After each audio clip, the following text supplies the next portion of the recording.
Good to see you again, sir. You too, bud. How are you? Doing well. You know, what I love about this team is that these are the guys you call when there's nothing else you can do, when it's a total last resort. If you were to drop these guys in another cinematic classic to sort of see how they would handle another cinematic problem, what movie would you like to drop them in? Ooh.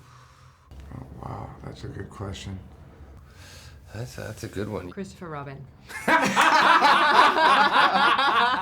One, that would be awesome. I would love to see that. You guys go in with Tigger and see him bouncing around in the background. We just sing through every battle. We actually gotta do, but and there's like a lesson. Well, I mean, I was a big fan. There's old war movies like Guns of Navarone. Yeah. Which you're too young to have seen. I've seen that. So it's a big mission movie, or Bridge Over the River Kwai. Yes. These are old classic movies. You could put these guys, the two men and women on this team, you could pretty much put them in any situation.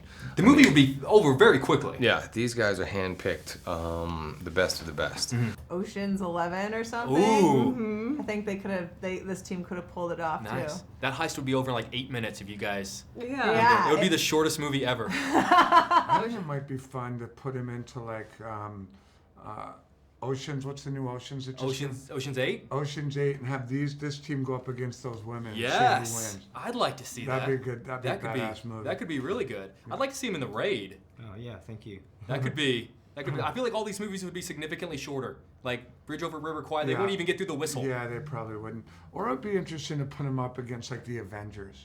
Because I was like the idea that like Iko's a real superhero. Yeah. Like we don't have, our superheroes don't wear capes and iron suits, and which nothing wrong with capes and iron suits. I like them, but like these guys are real Avengers. Put them up against the Avengers and see.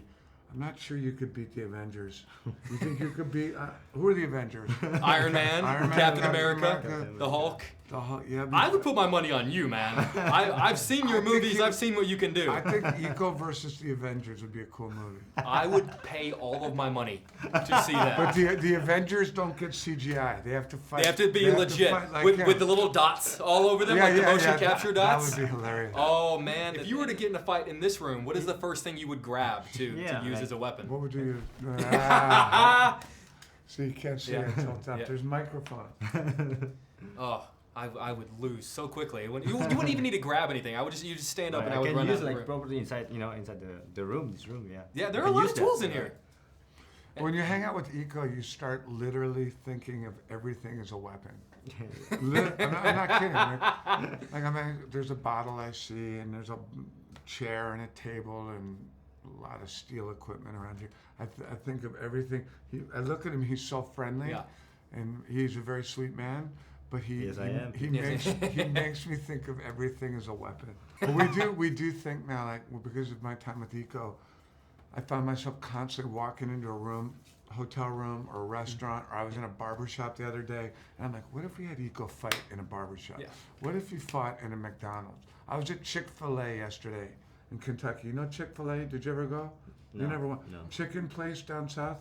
You don't eat chicken though, right? Uh-huh. No chicken. I eat chicken. You should go to Chick-fil-A. It's really good.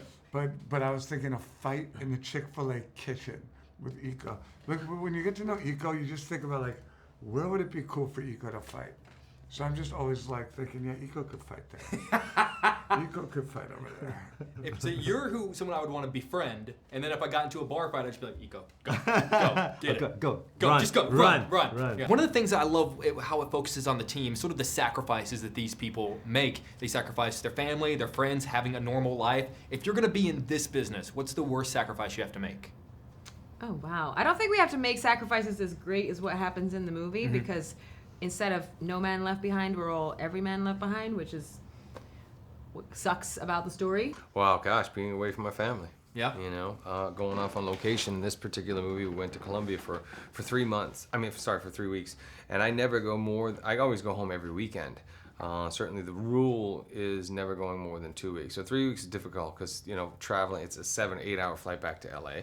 And we were working 6-day weeks. So it was just one of those things. I said, okay, I'm doing this, but I'm doing this one time, and that's it. Yeah. That was the toughest part. It's always the toughest part. Are the kids used to it at this point? Because now that I'm engaged, and at first my fiance was sort of weird whenever I was doing this. Now she's like, go have a good weekend. I'll see you later. Yeah. Look, it's never gonna be. It's their normal, but it still kind of sucks for everybody. For sure. I mean, you sort of have to have like everyone, like we're all in this together. Like we're all going to shoot this together. If someone's having a long day, I'd imagine everyone has a long day. Do you sort of that camaraderie Yeah. is off and on screen? I'd imagine. That definitely makes for a better movie, and well, I don't know if it makes for a better movie. It makes for a better experience of the movie because we do all really have each other's back. I mean, we're all coming from different disciplines, and we really have.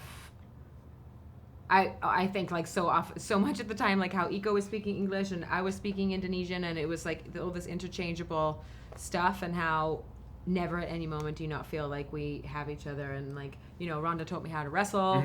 It's awesome. That's all. That's pretty cool. Yeah. That's I mean, to be able to brag about that is pretty awesome. I wish that was true. Wait, I totally bought that. I totally bought that. We should be actors.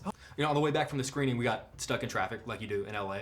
And I sort of was complaining about it, but then there was that point where I remembered what you guys went through, and I thought I should stop complaining about this. What's the worst thing that happened to you behind the wheel? Oh gosh, just you know, I was really getting frustrated with Boston traffic the last time I was there, because it's not like LA. At least LA, you have numerous routes you can take. You know, you just check Waze and you can go in a completely different direction and still get to your destination. Boston, you pretty much got one road into town and out of town, and that's pretty much it. Can you get road rage though? Like if someone sees you on the road yelling at them, is that okay? Or in Boston, is that like a badge of honor to be yelled at by you? You'd have to ask somebody, but I get pretty frustrated driving. I'm a pretty aggressive driver. I would be honored if you yelled at me from the next car over. I would take that. But then it would probably mean I was doing something wrong. Oh, nice. Well, no, I mean, no, it's usually just me being overly aggressive. I actually love road trips. So in general, I have a great time in cars. But I used to work graveyard shifts, 24-hour fitness, and one weekend it was Thanksgiving weekend, so there was traffic at 6 o'clock in the morning on a Monday. And I fell asleep in traffic and smashed my face in the steering wheel and broke my nose, and still had to, drive home and go to work that day and train and all these other things. Oh my God! Yeah, so it was like a terrible, horrible, no good, very bad day. I didn't like it. Wow! I know. I was like bleeding on my steering wheel. I'm like, I'm just so tired. I just want to go home. I work so hard. I remember saying, I work so hard. Like crying alone in my car. I don't deserve this. I know, but I work so hard. It was, bad traffic.